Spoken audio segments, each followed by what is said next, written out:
Gloire au Dieu des miracles. On recevra les bénédictions une fois. Gloire au Dieu des guérisons. Gloire au Dieu toujours la guérison. Nous avons entendu parler. Gloire au Dieu des guérisons. Voilà pourquoi toujours la guérison. Manifester la grandeur de ta puissance. Manifester la grandeur de ta puissance. Manifester la grandeur de ta puissance. Manifester la grandeur de ta puissance. Bien-aimé dans le Seigneur, tu es béni. Et je rends grâce à Dieu encore pour ta vie. Praise the Lord. Praise the Lord. Nous continuons toujours dans les révélations que le Seigneur nous a données. J'appelle ceci témoignage. Parce que je ne fais que répéter ce que le Seigneur m'a dit. Lorsque le Seigneur m'a dit que je devais suivre une formation, je n'ai pas pensé que c'est sur cet thème.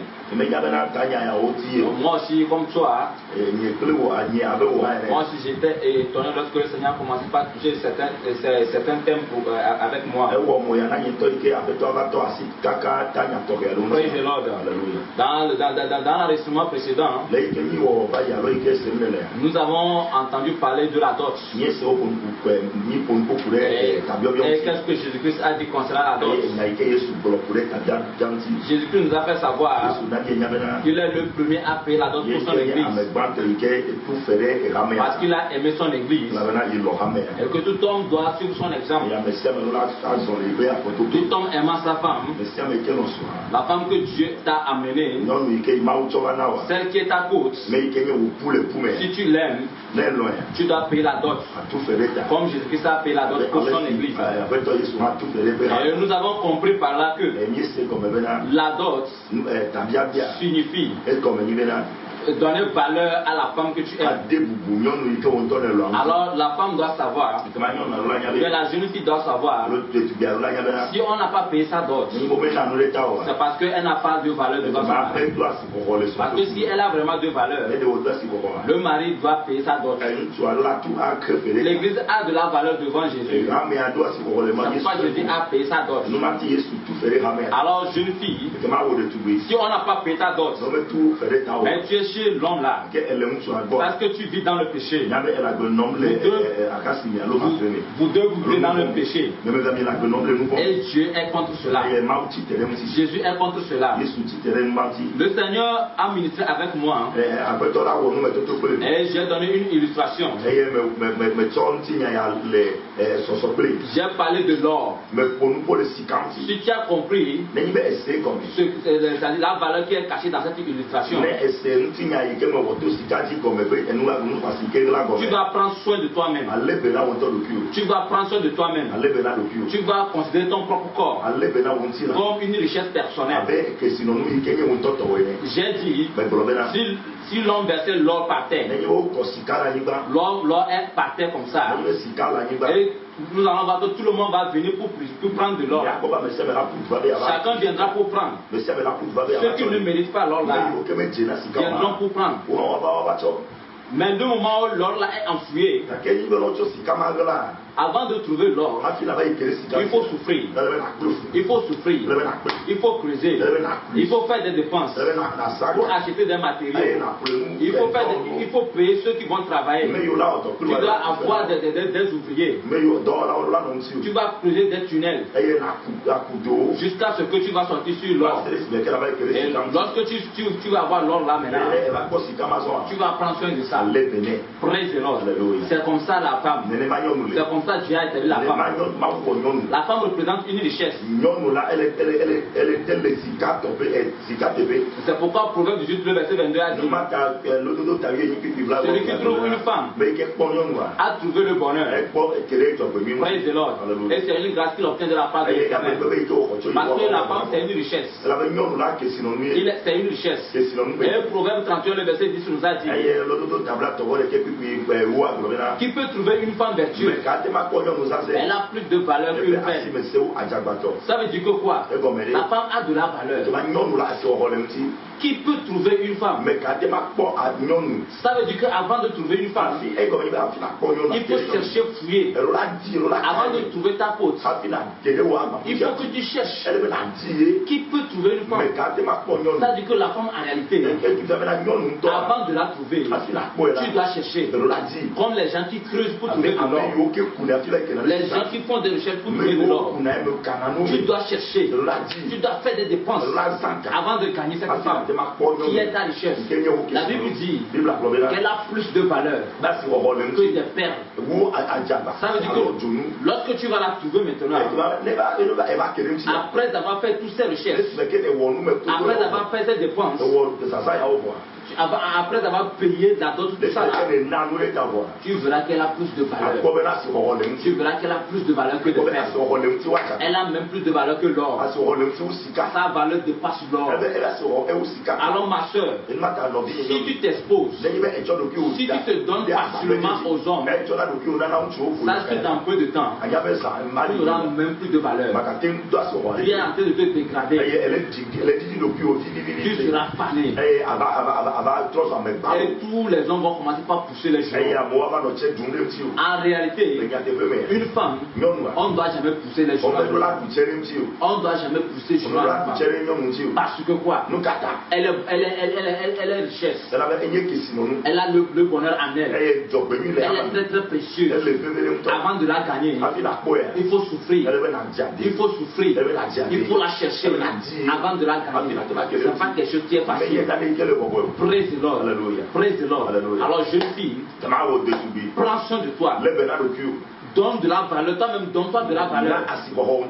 Dis-toi la vérité. Sois sérieuse envers toi. Sois sérieuse envers toi. Sois sérieuse avec Dieu.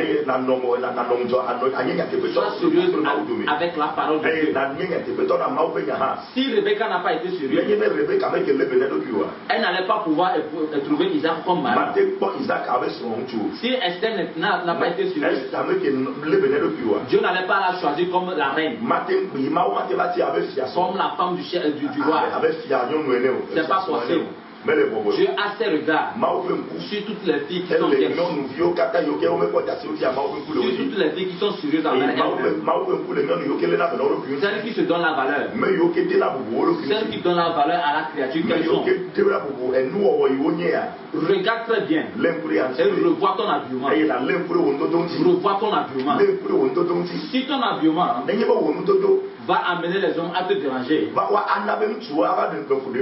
on a versé l'or par terre, sache que tu as des problèmes.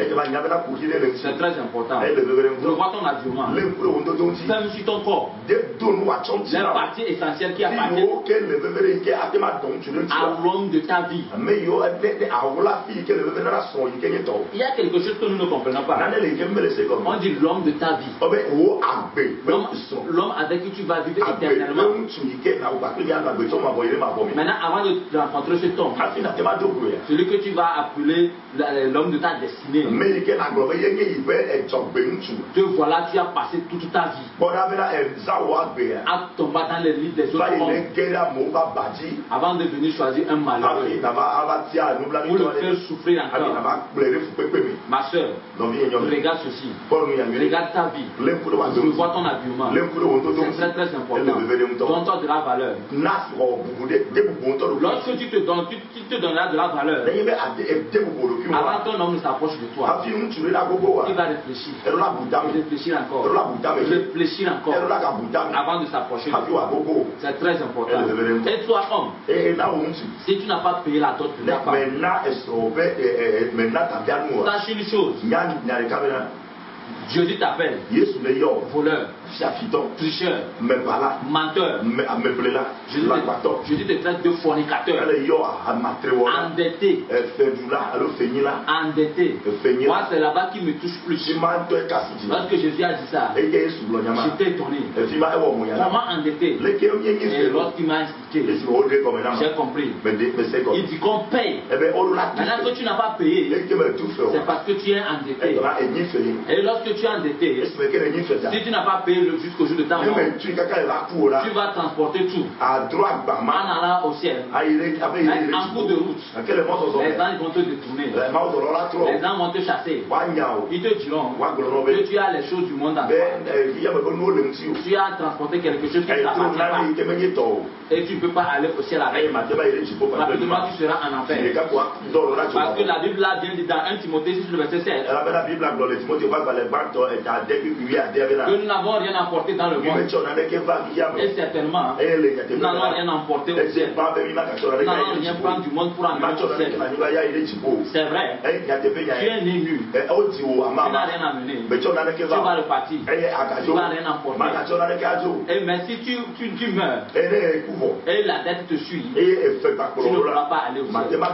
Tu vas aller rejoindre Satan en enfer. Si vous êtes mariés, ou bien si vous êtes ensemble dans une même chambre en pratiquant la fornication, et vous vous dites que vous êtes mariés, Jésus dit que vous êtes des menteurs. Jusqu'à présent, le ciel ne vous reconnaît pas comme mariés. S'il y a un problème dans le foyer, vous allez prier fatigué. Dieu ne va même pas s'intéresser à ça. Dieu ne va même pas s'intéresser à ça. Soyez-en sûrs. Il vaut mieux pour vous de vous séparer. Chacun a carré dans son coin. Vous priez Dieu. Demandez pardon à Dieu. Demandez la restauration à Dieu. Et lorsque Dieu va vous restaurer, comme c'est lui qui unit deux personnes, comme c'est lui qui choisit les conjoints, s'il dit que vous êtes vraiment les maris, s'il dit que vraiment vous êtes, c'est-à-dire c'est ta faute qui est cette femme, s'il te dit toi homme que vraiment c'est ta faute qui est cette femme, il va vous unir et il va faire de sorte que toi l'homme tu puisses payer la dot de cette femme. C'est très très important. Femme, ne vis pas avec un homme qui n'a pas encore payé la dot. C'est la fornication. Tu vis dans la fornication. Tu vas te retrouver en enfer. Et c'est très très dangereux pour toi. Praise the Lord. Praise the Lord. Nous allons toucher encore un autre point qui est très très important, qui est très très essentiel. Tu vas le voir bizarre. C'est que tous les points que nous sommes en train de toucher, c'est-à-dire t'étonnent beaucoup. Tu ne tenais pas compte de ça. Mais je prie, je demande pardon au Saint-Esprit de t'éclaircir. Si ce que je te dis, tu as encore des doutes, c'est très simple. C'est très simple. C'est le Saint-Esprit qui nous conseille. Va sur tes genoux. Va tout simplement sur tes genoux. Prie. Demande au Saint-Esprit de t'éclaircir. Si ce que je dis est vrai, il va te le confirmer. Si ce que je dis est faux, il va te le dire aussi. Il ne ment jamais. Il ne ment jamais. Va tout simplement sur tes genoux. Ne critique pas. N'insulte personne. Ou c'est-à-dire ne te lève pas contre quelqu'un. Va tout simplement sur tes genoux et prie. Demande à Dieu que tu veux faire ta volonté. Est-ce que ce que tu viens d'écouter, est-ce que c'est vrai? Est-ce que cela va t'amener à ne plus pécher? Il y a une chose certaine. Jésus ne vit pas dans le péché. Et là où il y a le péché, Jésus ne reste pas là-bas. Et Jésus veut que nous tous, nous ne vivons pas dans le péché, que nous soyons saints, que nous vivons dans la sainteté. Une sainteté à laquelle toi et moi, nous n'allons pas voir Dieu. Ça c'est très vrai. Si nous ne sommes pas saints, nous n'allons jamais voir Dieu. Mais Dieu lui veut que toi et moi nous soyons saints, que nous vivons dans la sainteté et que nous adorons dans la sainteté. C'est très très important. Très très important. Alors nous allons encore toucher notre point. Et ce point, c'est le port du voile. Le port du voile. Le voile du mariage. Je ne parle pas du voile de la tête. Le voile du mariage. Qu'est-ce que le voile du mariage? Qu'est-ce que Jésus-Christ m'a dit concernant le voile du mariage?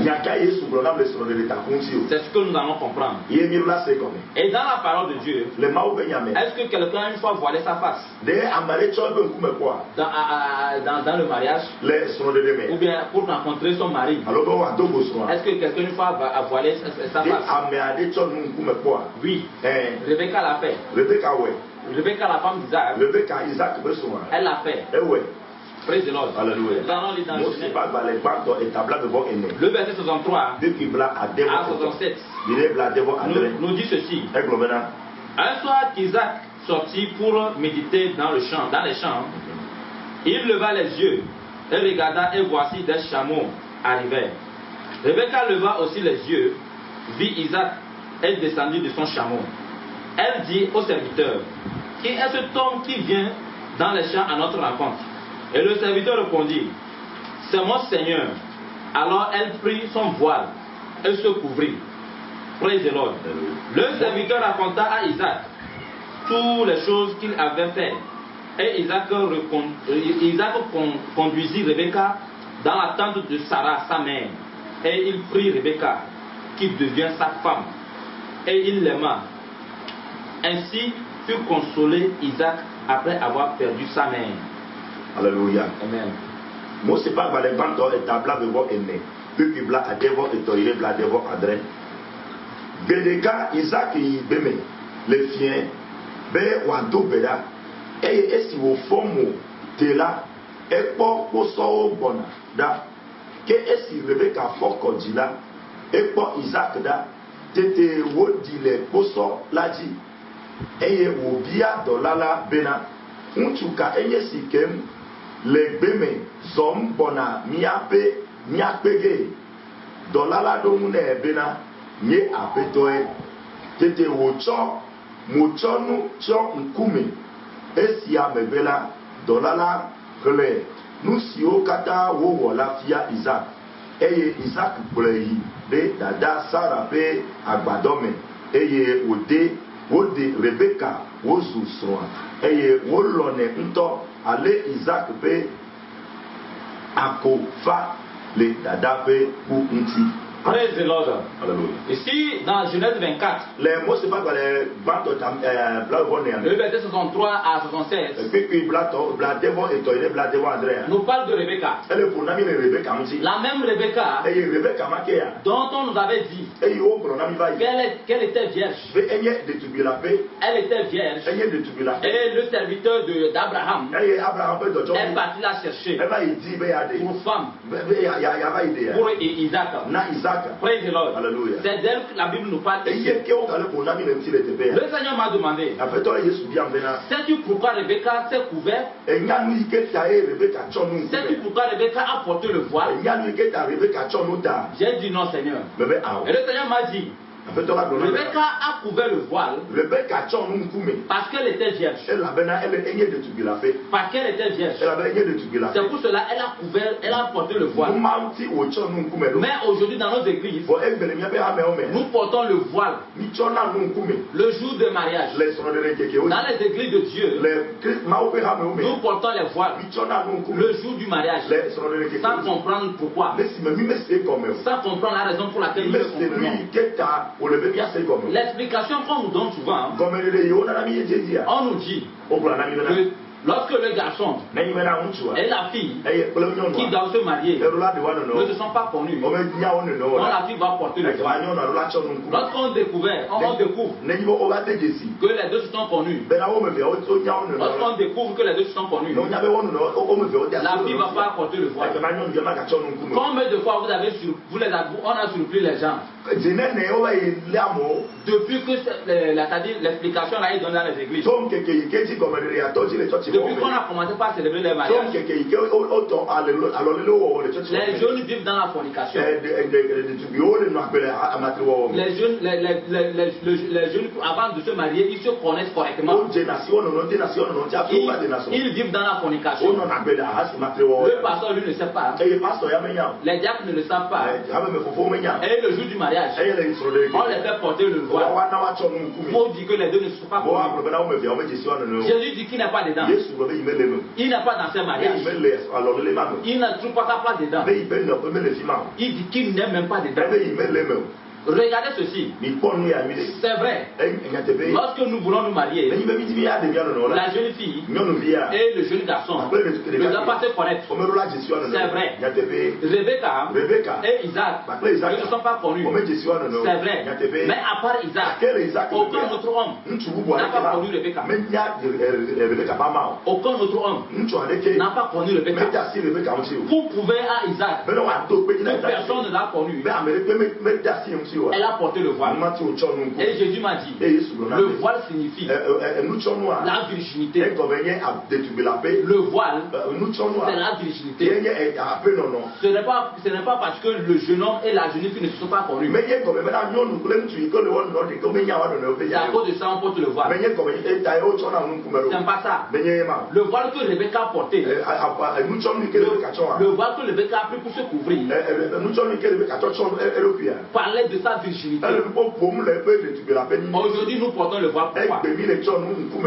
Dans nos églises, on nous dit que nous ne devons pas nous connaître avant le mariage. Il y a des jeunes qui respectent ça. Le jeune dit je ne veux pas connaître la fille. La jeune fille aussi dit que je ne veux pas connaître le jeune garçon. Mais chacun dans son camp.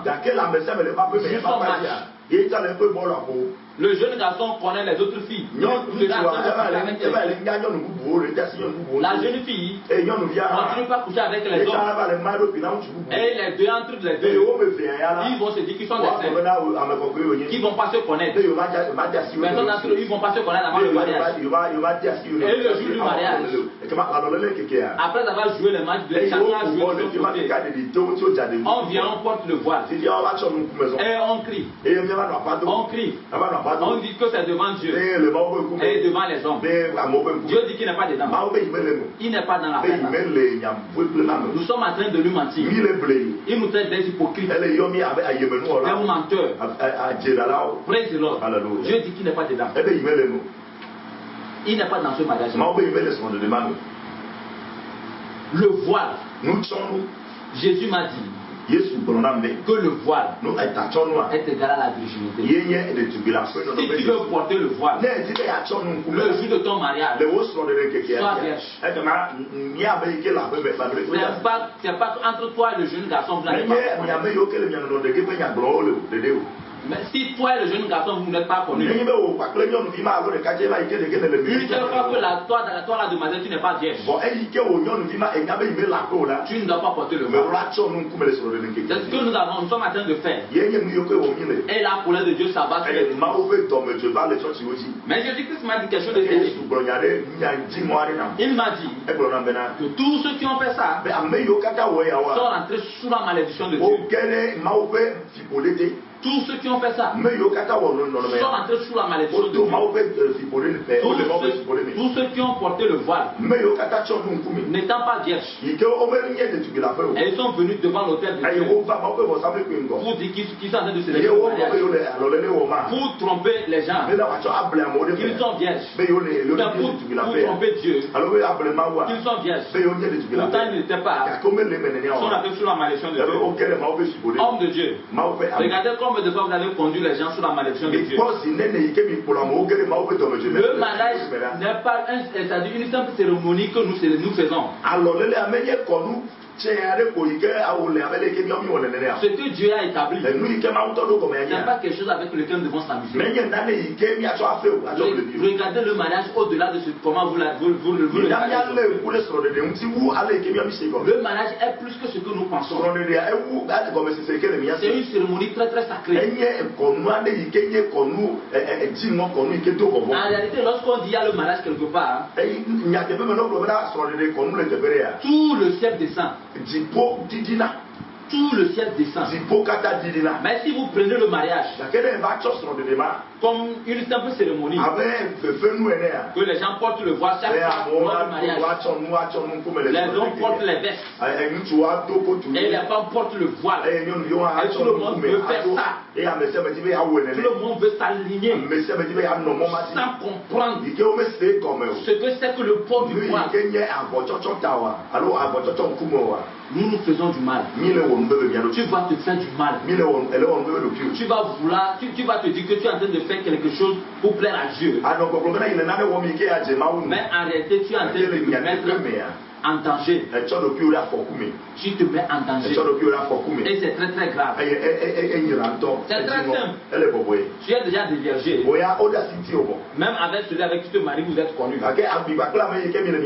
portez pas le voile. Ne portez même pas le voile. Ne porte même pas le voile. Parce que si tu le fais, tu rentres sous la malédiction. La malédiction de Dieu va se prendre sur toi. Vous allez voir que c'est pour cette raison. La plupart des foyers, juste après le mariage, les problèmes commencent. Juste après le mariage, ce sont des querelles. Aujourd'hui, la femme ramasse ses bagages. On va la ramener. Chaque jour c'est comme ça. Il n'y a pas la paix. Vous êtes monté sous la malédiction de Dieu. Vous avez affaire aux lois de Dieu. Et c'est très très grave. C'est très très grave. Nous devons revenir à la parole. Regardez, Satan connaît la Bible plus que nous. C'est pourquoi il se base sur la Bible. Il renverse tout. Il change tout. Si tu n'es pas éliminé par le Seigneur, si tu n'es pas dans la présence de Dieu, si tu n'as pas la crainte de Dieu en toi, Satan va te tromper. Le vent du monde va te prendre. Il y a les gens qui disent, même il y a les gens qui vont sur ceci, et ils vont se dire, oh, c'est pas ce que les gens font, c'est ce que tout le monde fait maintenant. Maintenant, c'est ce qu'on fait partout. Tout le monde porte le voile. Qu'est-ce que toi tu veux nous dire? Tout le monde porte le voile. C'est vrai. Est-ce qu'ils l'ont compris? C'est la fin qui justifie les moyens. Si tu veux t'aligner derrière tout le monde, aligne-toi derrière tout le monde. Même moi, je vais te conseiller. Aligne-toi derrière la parole de Dieu. Aligne-toi derrière ce que Jésus a dit. C'est très important. Si tu veux porter le voile, reste vierge. Reste vierge. Garde ta virginité. Praise the Lord. Le jour du mariage, on fait quelque chose. Le monsieur soulève le voile de la femme. Le Seigneur m'a dit ceci. Lorsque Isaac a levé le voile sur Rebecca, cela veut tout simplement dire qu'il venait de dévierger Rebecca avant l'acte dans la chambre ou bien avant l'acte dans la chambre. Praise the Lord. Lorsque le garçon soulève le voile de la femme devant le bébé, c'est parce qu'on ne peut pas amener le lit à l'église. Pour que le garçon et la fille passent l'acte. Pour que la femme soit déviée publiquement. Avec l'acte sexuel. C'est ça qui est représenté par le voile. Lorsqu'on enlève le voile, cela signifie tout simplement que ton mari, celui avec qui vient de te marier, vient de te dévierger. Il vient de te dévierger publiquement. Il atteste que tu es vierge. Maintenant te voilà déviergé avant le mariage. Tu as porté le voile. Tu es venu devant le public. On soulève le voile. Le mari enlève le voile. Il a déviergé quoi? Qu'est-ce qu'il vient de dévierger? Toi qui es déjà déviergé, c'est toi on devient encore une deuxième fois. Ou bien combien de fois on va te dévierger? Ça ne marche pas. C'est quelque chose qui ne marche pas. Praise the Lord. Hallelujah. Le voile signifie la virginité. Nous ne devons pas blaguer avec le voile. Beaucoup de personnes sont entrées sous la malédiction de Dieu. Toi ne fais pas partie. Ne fais pas partie. Tu dois sortir de cette malédiction. Praise the Lord. Hallelujah. Rebecca a été la première à porter le voile. Après elle, beaucoup aussi ont porté le voile. Et on dit, c'est que le garçon et la fille ne doivent pas se connaître. C'est vrai, les deux ne vont pas se connaître. Mais chacun de son côté va connaître le nombre qu'il veut. Tout le monde va vouloir faire sa vie avant de revenir sur lui. Et sur la sueur, on va porter le voile. Elle se dit qu'elle est heureuse. En réalité, tu es malheureuse. Parce que tu as porté le voile sur toi. Tu n'étais pas vierge. Tu n'es pas vierge avant de porter le voile. Le voile signifie tout simplement la virginité. C'est ce que Jésus m'a dit. Ce sont les paroles de Jésus. Qui ne veut pas se marier et que sa femme porte le voile. Moi aussi, je désire le faire. Je désire qu'un jour, lorsque mon jour serait là, le jour de mon mariage, que ma femme porte le voile. Praise the Lord. Hallelujah. Praise the Lord. Hallelujah. Mais si jamais je tombais sur une fille qui n'est pas vierge, je serais obligé de m'aligner derrière la parole. Je serais obligé de m'aligner derrière ce que Jésus a dit. Pour qu'elle ne porte pas le voile. Praise the Lord. Hallelujah. Même ma prière, j'ai commencé, après avoir compris ce que c'est que la virginité, je suis en train de prier à Dieu. Je demande à Dieu de me donner une fille qui est vierge. De me donner que ma côte soit vraiment vierge.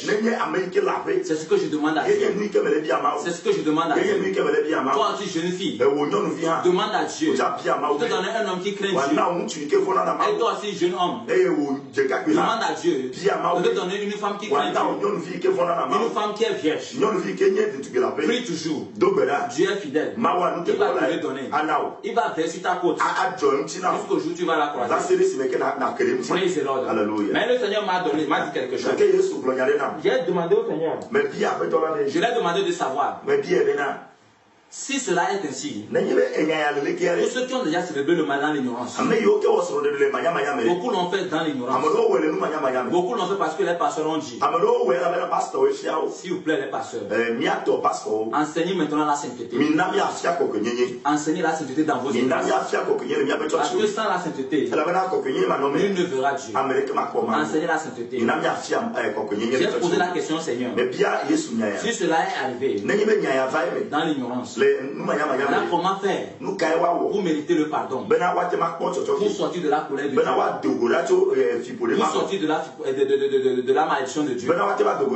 Le Seigneur m'a dit, si cela est arrivé comme ça, c'est très simple, que la jeune fille et son mari se mettent en genoux, qu'ils cherchent la face de Dieu, qu'ils prient, qu'ils demandent pardon, s'ils reconnaissent vraiment qu'ils ont péché, s'ils acceptent cette parole, s'ils acceptent cette parole, s'ils acceptent cette révélation, s'ils acceptent ce témoignage, qu'ils choisissent de changer, qu'ils assurent leurs genoux, qu'ils prient sérieusement, après avoir prié, après avoir demandé le pardon, ils vont poser un acte.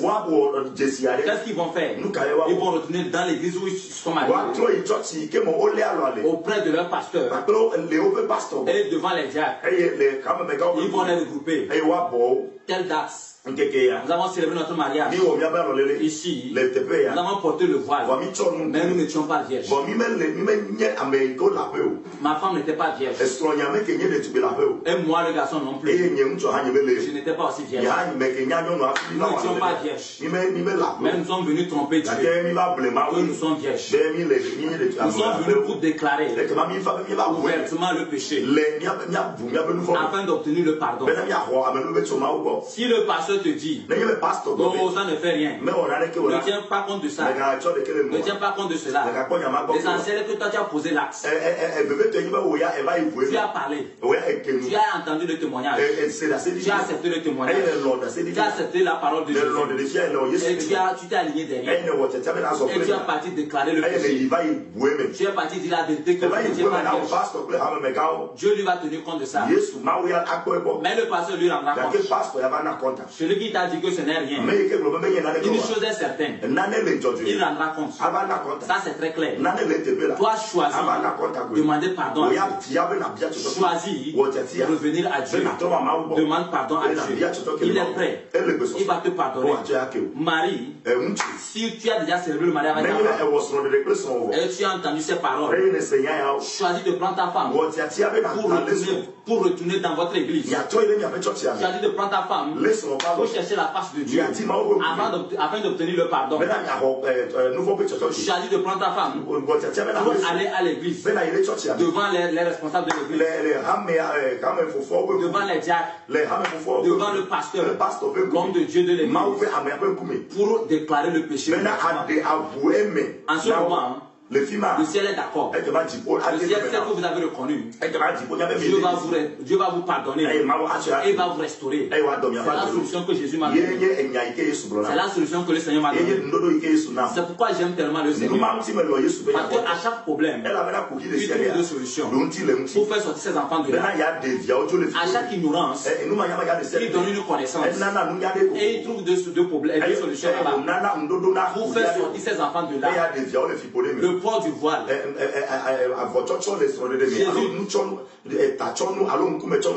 Jésus dit, c'est égal à la virginité. Vous voyez que depuis qu'on a parlé de la virginité, ça revient toujours. C'est venu dans la dot. C'est venu encore dans le port du voile. Ce qui veut dire, si tu rates ta virginité, tu vas nager dans les problèmes. Tu vas nager dans les problèmes. C'est ça qui est la source de plusieurs problèmes au monde. La virginité de la femme. La femme, depuis que la femme a perdu sa virginité, les problèmes ont commencé. Praise the Lord. Choisis d'être vierge afin d'éviter tous ces problèmes. Lorsque tu es vierge, tu vas trouver un homme. Avant de te connaître, il va te doter. Il va choisir de te marier. Il va choisir de faire le mariage avec toi. Et le jour de ton mariage, tu vas porter le voile. Praise the Lord. C'est très important.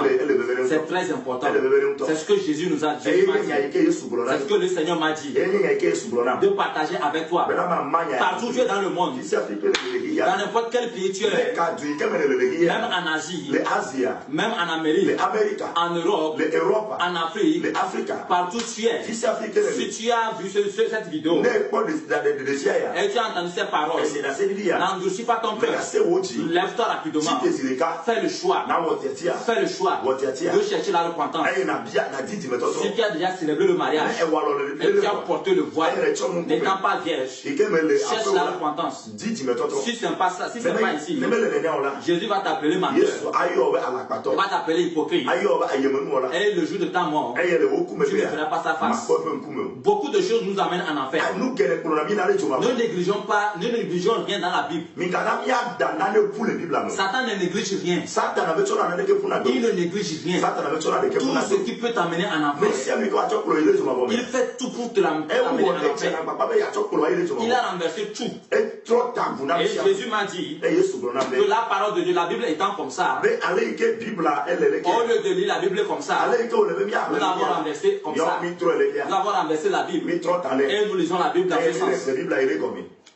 Nous lisons la Bible dans ce sens. Tout ceci, ce sont les manigances du diable pour nous éloigner de la volonté de Dieu. Mais Jésus, dans son amour, Jésus-Christ de Nazareth, puisqu'il nous a aimés, il est né en Nazareth.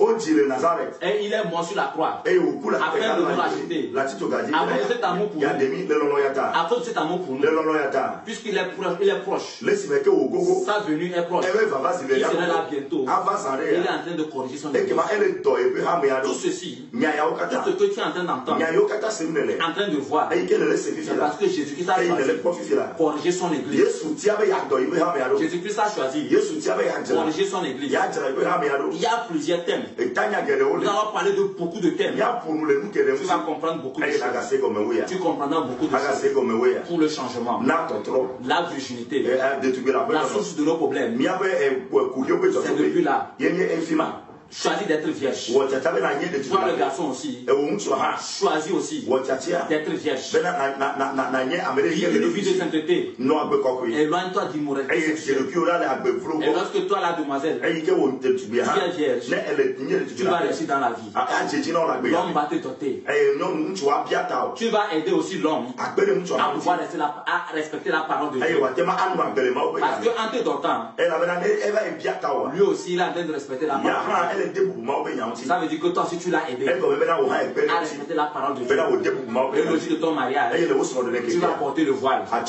Et maintenant, en portant le voile, la malédiction de Dieu ne va pas s'abattre sur vous. En portant le voile étant vierge, la malédiction de Dieu ne viendra pas sur vous, ne viendra pas sur ton foyer, ne va pas s'abattre sur vous. Praise the Lord. Si tu as écouté ceci, fais le choix d'être changé. C'est très très important. Très très important. Très très important. Que la paix du Seigneur soit avec toi. Nous allons encore revenir pour un autre thème. Shalom.